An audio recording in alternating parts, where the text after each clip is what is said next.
इतनी ताकत है किसी में जो उन्हें समाधि से बाहर करे।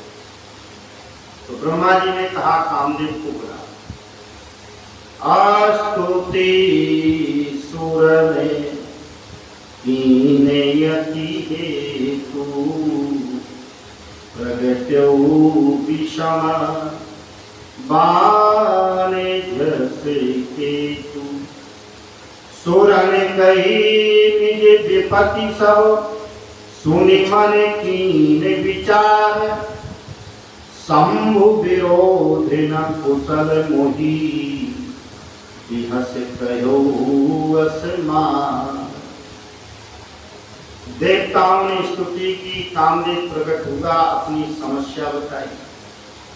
तो बेचारा शिव जी की समाधि भंग करनी है, कामदेव बड़ा गया। शंभु विरोध न कुशल मोही, भगवान शिव से विरोध करके हमारी कुशल नहीं होगी। और शिव विरोध ध्रुव मरण हमारा। यहाँ ध्रुव का अर्थ है अटल निश्चय। भगवान शिव की समाधि हम भंग करने जाएंगे तो हमारा मरना तो निश्चय है। लेकिन देवताओं, तुम्हारा हित हो, परहित के कारण अगर हमें अपने देह का ही त्याग करना पड़े तो हमें इस बात का अफसोस नहीं है। कम से कम संत समाज में, देवताओं की समाज में हमारी सराहना तो होगी। परहित लागी तजई जो दे, संतते संत प्रशंसिते। परहित लागी तजई जो दे। चलो दूसरों के हित में अपने शरीर का त्याग करें तो हमारी प्रशंसा हो। देखिए, जहां परहित की बात आती है, परहित करना तो सबसे बड़ा धर्म है ही। शरीर से सेवा करना, दूसरों की सेवा करना, यह तो सर्वोपरि धर्म है। अगर हमारे शरीर में शक्ति नहीं है, हमारे पास धन नहीं है, और अगर कोई व्यक्ति असहाय आ जाए हमारे पास, तो हम क्या करें उसके साथ? तो उसका भला सोचें। तो भैया हमारे पास होता तो हम सेवा करते, कहीं ना कहीं इसकी मदद हो जाए, कहीं ना कोई सेवक मिल जाए। तो परहित की भावना करना तो सर्वोपरि धर्म है ही, लेकिन परहित जिसके मन में बस जाए, दूसरों की भलाई करना मन में अच्छा लगे, वही भी धर्म है। परहित सरस धर्म नहीं भाई, और परपीड़ासम नहीं अदमाई। तो भगवान तो यहाँ तक कहते हैं, परहित बसे जिनके मन माही, तिन कहो जग दुर्लभ कछुना। दूसरों के प्रति भला करना हमारे मन में है, आ जाए, सोच आ जाए, दूसरों का भला हो जाए, सोच बस जाए, तो ऐसे व्यक्तियों को जगत में कोई भी वस्तु दुर्लभ नहीं है, प्राप्त हो जाए। लेकिन आजकल व्यक्ति मन से ही बुरा सोचता है, दूसरों का अच्छा कहाँ सोचता है। तो इस भावना से कामदेव जाता है भगवान शिव की समाधि भंग करने। और कामदेव ने सोचा कि अब अपने प्रभाव का, पूरी जब मरना ही है तो पूरी शक्ति के साथ लड़ा जाए।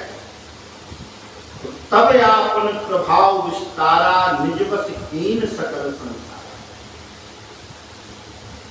सारे संसार को कामदेव ने बस में कर लिया। कोप जब ही बारी चर केतु, क्षण मोह मिटे सकल श्रुति शेषु। तो उसने इतनी प्रभाव से उसने माया फैलाई, तो सबसे पहले उसने वेद पर अटैक किया। जब ही बारिचर केतु, क्षणमोह मिटे सकल श्रुति से। वेदों की जो मर्यादा बनी थी, जो वेदों के द्वारा मर्यादा का पालन करने वाले थे, आचरण, संयम, नियम, ज्ञान, वैराग्यमय जीवन जीने वाले थे, सबको भ्रष्ट कर दिया था। ओप्यो जमहि बारी चढ़े केतु, छनमोह मिटे सकल सुख सेतु। ब्रह्मेचर्य व्रत संयम नाना, ध्यान देना, धीरज धर्म ज्ञान विज्ञान, सदाचार जप योग विरागा, सभय विवेक कटक स्वभाव। ये सारे सद्गुण डर के मारे, सभय विवेक ज्ञान, सीताराम ज्ञान के सहित सारे सद्गुण डर के मारे सब भाग गए। और कहां भाग गए? भाग्यो विवेक सहाय सहित जब सुभट संजुग मही मुड़े, सदग्रंथ पर्वत कंद रनमो जाई कहीं हम सद। ये कहां भागे सारे सद्गुण? अपनी रक्षा करने के लिए ये पर्वतों की कंदराओं में भागे। पर्वत की कंदराओं में क्यों भागे? ये राक्षस बड़े बड़े आकार के होते हैं, वो पर्वत की गुफाएं होती है छोटी छोटी, जल्दी नहीं जा सकते। तो पर्वत कौन?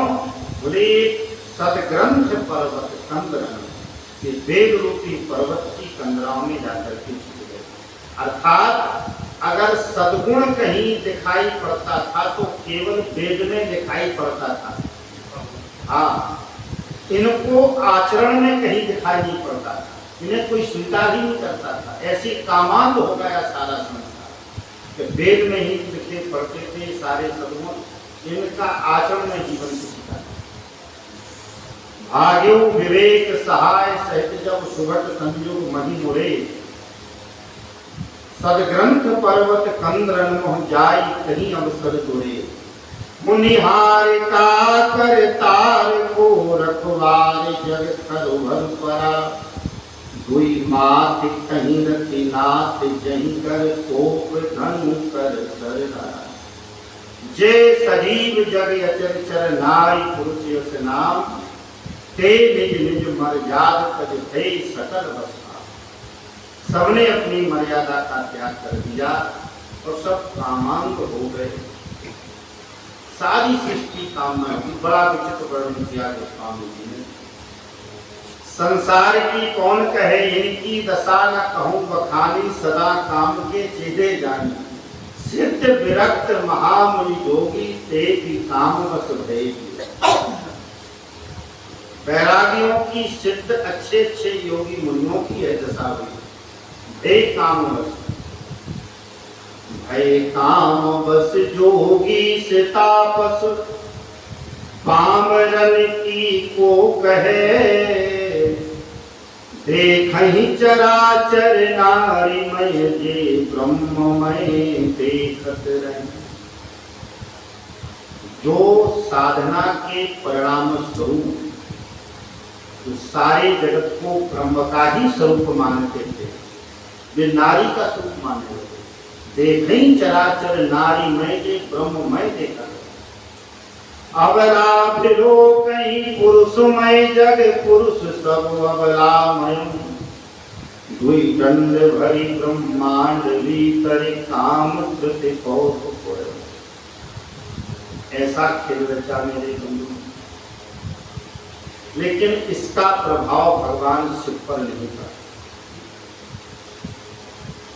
कामदेव ने कहा ये हमारी माया का प्रभाव भगवान शिव पर नहीं पड़ रहा, हम तो शिव सारा संसार उथल पुथल हो गया, लेकिन शंकर भगवान पर प्रभाव नहीं पड़ा। देखिए एक बात हम आपसे निवेदन करें। हमारे श्री बाबा जी जब विनय पत्रिका की रचना कर रहे थे तो उन्होंने एक विनय पत्रिका में पद लिखा जो भगवान श्री राम जी के विग्रह को कमल का स्वरूप बताया है, कमलायतन बताया भगवान को। सारा विग्रह भगवान का कमल स्वरूप है। श्री रामचंद्र कृपालु भजे मन हर